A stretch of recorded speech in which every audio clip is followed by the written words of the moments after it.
आप विश्व गुरु कहते हैं, कुलभूषण यादव को भूल गए आप।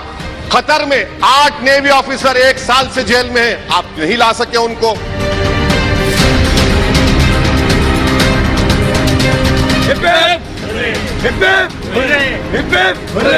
भारत माता की जय, भारत माता की जय, भारत माता की जय। आज का भारत भारत माँ की किसी भी संतान का साथ कभी भी नहीं छोड़ता है।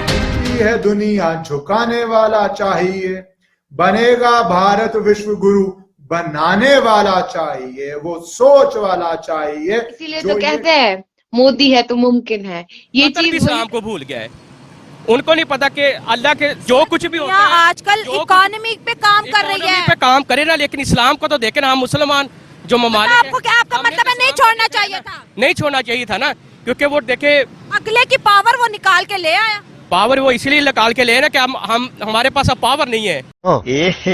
रहा नहीं जाता, तड़प ही ऐसी है ना। नमस्कार दोस्तों, वेलकम बैक टू प्राणेश।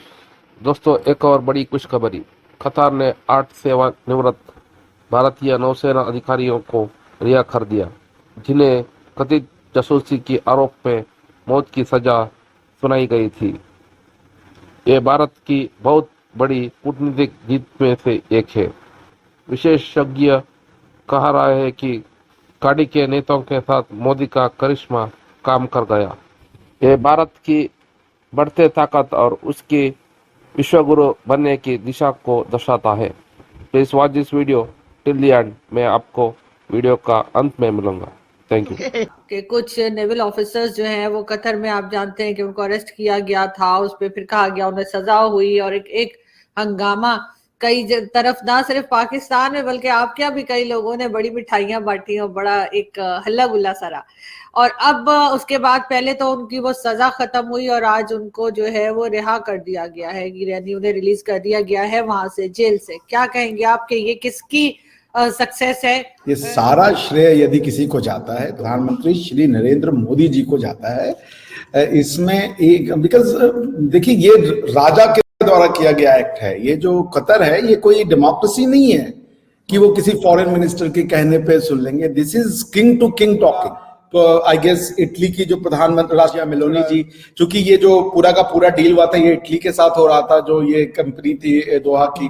दूसरा, मैं मान ही नहीं सकता कि यूएई के जो एमिर होंगे या सऊदिया के जो एमबीएस साहब होंगे, उनका कोई कंट्रीब्यूशन नहीं रहा होगा।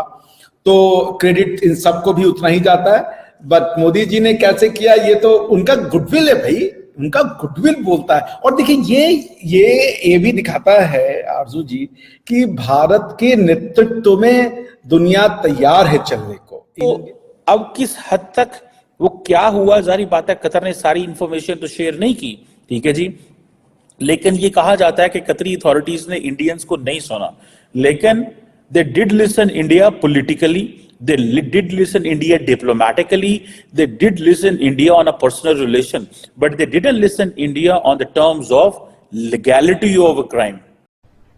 अरे कहना क्या चाहते हो? पाकिस्तान तो इन सैनिकों को लेके काफी ज्यादा खुश हो रहा था कि भाई हिंदुस्तान के सैनिकों को देखो भाई मौत की सजा सुना दी, मजा आ गया भाई, कतर ने ये कर दिया, अब लटका देंगे, ये कर देंगे, हिंदुस्तान कुछ नहीं कर सकता। भाई मैं पाकिस्तान को एक बात बताऊं, यहां पे दुनिया बदल चुकी है। ये पुराना जो आप सिस्टम चला रहे हो ना, ये वो सिस्टम नहीं रहा अभी। यहाँ पे दुनिया में अगर कोई बात होती है तो वो पैसा करती है। दुनिया भारत को चैलेंज कर लेंगे या दूसरे ममालिक, कतर की क्या मजाल है कि चैलेंज भारत को। और I am sitting in Washington DC और मैं इन्फ्लुएंस देख रहा हूं डायस्पोरा का, भारत की इकोनॉमी का, उनकी साइंटिफिक अचीवमेंट्स का, उनके कंट्री के अंदर लॉ एंड ऑर्डर का बेहतर होना, चाइना का नीचे जाना। इसी को जब मैं देखता हूं तो मुझे इंडिया बहुत स्ट्रांग नजर आता है, बहुत स्ट्रांग है। और बाकी इसमें कोई शक नहीं है कि इस वक्त वॉशिंगटन डीसी के अंदर कि इंडियन लॉबी, इजराइल की लॉबी, यहूदी लॉबी से भी आगे जा चुकी है, इसमें कोई शक। फिर जो उनका सबसे बड़ा वेपन जो है भारत का, वो कंप्यूटर के ऊपर उनकी स्किल्स है। भारत का सबसे बड़ा वेपन उनका जो है इंस्टीट्यूट ऑफ टेक्नोलॉजी, उनका इंडियन इंस्टीट्यूट ऑफ मैनेजमेंट, ये सबसे बड़ा वेपन है इंडिया, जिसकी वजह से उन्होंने पूरी दुनिया कांकर की है। And I am happy with it. मैंने इस पे कहूंगा कि मैं हमेशा ये आपको बता, क्योंकि मैं देख रहा हूं कि where Americans are going and where the Indians are going. दुनिया के अंदर मुल्क जो है ना वो एपेटाइट के साथ तरक्की करते हैं। पॉपुलैरिटी ऑफ मोदी ग्रिप उस एरिया के अंदर 7 मुल्कों ने हाईएस्ट सिविलियन अवार्ड मोदी साहब को पहले उस एरिया से दे चुके हैं। 9 मिलियन से ज्यादा इंडियन डायस्पोरा वहां पे इन स्टेट्स के अंदर मौजूद है। $85 बिलियन का ट्रेड हो रहा है सिर्फ इन छोटी स्टेटों के साथ। इस वक्त अगर देखा जाए तो भारत जो है दुनिया का तीसरा सबसे बड़ा ऑयल इंपोर्टर है इस वक्त आबादी के लिहाज से।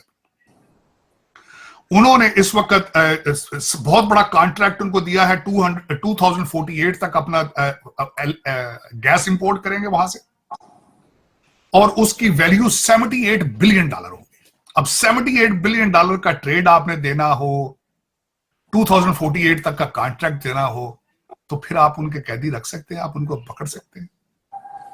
और दूसरा, उनके ऊपर एलिगेशन था कि इजराइल के लिए जासूसी कर रहे हैं, तो वो मैंने आपको बताया था तेलों में तेल नहीं है।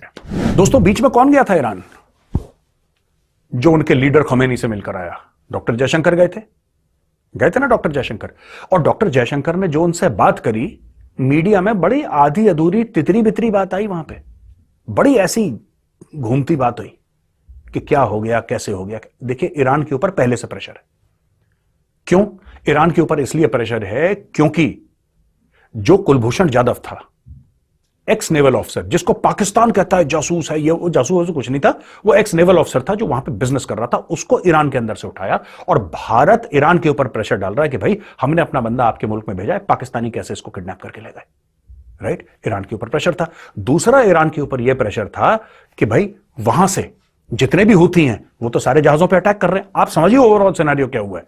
वहां पे जो हूथी हैं वो अटैक कर रहे हैं जहाजों पे, और दुनिया भर की नेवी वहां पे आ गई है। लोग कह रहे हैं ईरान है फसाद की जड़, इसको ठोको।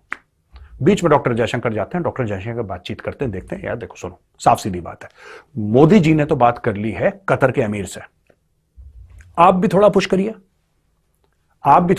क्योंकि आपका हलवा बनने वाला भाई। आपको दोस्त चाहिए कि नहीं चाहिए?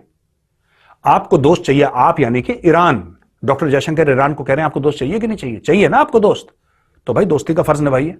हम आपके लिए काम कर रहे हैं, हम आपके लिए चाबार पोर्ट बना रहे हैं, आपका कतर सगा है, कतर को जाके कोई स्टोरी सुनाओ, ये हमें बंदे अपने वापस चाहिए। ऐसा नहीं हो सकता कि भारतीय नौसेना के लोगों को या हमारे वेटरन्स को कोई एरे गहरे मुल्क में फांसी हो जाए या उम्र कैद हो जाए।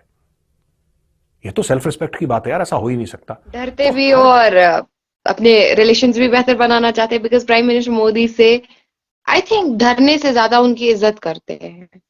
हम देखते हैं यूजुअली जब हमारे घर पे बड़े होते हैं, हमारे बाबा होते हैं, वो भी इंसान ही होते हैं, लेकिन हम उनसे डरते क्यों? वो एक इज्जत होती है दिल में, वो हमारे लिए, उनके लिए एक डिग्निटी और रिस्पेक्ट होती है।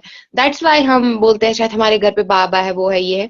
तो same is the case with prime minister Narendra Modi ji, बाप है वो। दैट्स वाई उनकी इज्जत की जाती है। इवन वर्ल्ड नोज कि अभी इंडिया जो है आगे सुपर पावर बनने जा रहा है, तो ऑब्वियसली बात है इंडिया से पंगा महंगा पड़ेगा। तो ऑब्वियसली मुस्लिम ममालिक भी चाहते हैं कि, बाकी मुस्लिम ममालिक भी चाहते हैं कि हम इंडिया से अच्छे रिलेशंस बिल्ड करें, हम प्राइम मिनिस्टर से अच्छे रिलेशंस बिल्ड करें, क्योंकि उनको उनका एक कल्चर, मैंने बोला ना, उनकी एक विजन, उनकी एक आइडियोलॉजी, बिकॉज वो खुद के लिए कभी नहीं सोचते, वो हमेशा वर्ल्ड के लिए पैगाम देते हैं। दैट्स द थिंग कि लोगों को वो चीज पसंद आती है। आपने देखा होगा एक सेल्फिश इंसान एक टाइम पे मार खाता है। Same is the case with the world. अगर हम लोगों ने अपने ही बारे में सोचा होता तो शायद हम लोग एग्जिस्ट नहीं करते होते। लेकिन प्राइम मिनिस्टर श्री नरेंद्र मोदी जी ने वासुदेवा कुटुंबकम, मैंने बार बार दोहराया है, 1 अर्थ 1 फैमिली 1 फ्यूचर का पैगाम दिया है। तो जो इतना अच्छा विजन, इतना क्लियर विजन रखते हैं, इतना साफ विजन रखते हैं, इतना ऑनेस्ट विजन रखते हैं, आई थिंक उनकी तो पूरी दुनिया दीवाना। Intervention of prime minister Modi, it wouldn't be, आज हम आपके सामने खड़े नहीं हो रहे होते अगर इंटरवेंशन नहीं होता at that level, highest level. And specially government of India, उनके अथक प्रयास से कि वो कंसिस्टेंटली लगे रहे, and we are there in front of you. Thank you. Same thing. ये हमारे एक्स नेवी ऑफिसर के चेहरे पे स्माइल देखिए। आज हम आपके सामने खड़े हैं, जिंदा हैं, तो प्रधानमंत्री के प्रयासों से, हाईएस्ट लेवल से, नहीं तो हम आपके बीच में आज खड़े नहीं होते। अब ये जो सारे मॉक कर रहे थे, इनको शर्म आई कि बोलेंगे, जो इतने सारे सवाल उठा रहे थे प्रधानमंत्री मोदी पे कि आपने ब्रिलियंट बढ़िया काम किया। एक लॉबी है जो भारत के मुश्किल डिफिकल्ट टारगेट्स को मजाक उड़ाती है। एक लॉबी है कोई इंडियन बाहर फंस जाए तो उसकी मदद की जगह ये सोचती है किस तरह प्रधानमंत्री मोदी को घेर लिया जाए इसमें। और दूसरी तरफ प्रधानमंत्री है, चाहे कैप्टन अभिनंदन हो, चाहे ये 8 नेवी ऑफिसर्स हो, सबको, चाहे वो कोविड में फंसे, चाहे वो वॉर में फंसे, चाहे वो भारत के लिए ऑपरेशन कर रहे हो, चाहे वो अपने लिए निजी काम कर रहे हो, अगर गलत तरह से कोई फंसाता है, कोई गलत तरह से फंसाता है तो भारत उसके लिए खड़ा है और वापस लेके आता है। झुकती है दुनिया, झुकाने वाला चाहिए, बनेगा भारत विश्व गुरु, बनाने वाला चाहिए। भारत माता की जय। दोस्तों, ये घटना विश्व स्तर पर भारत की बढ़ती शक्ति और विश्व गुरु बनने की दिशा में उसके बढ़ते कदम को दर्शाता है। यह मोदी के साथ साथ भारत के विरोधियों की चेहरे पर तमाचा है। Thank you for watching the video. Please comment, share the video and kindly subscribe to the channel. Thank you.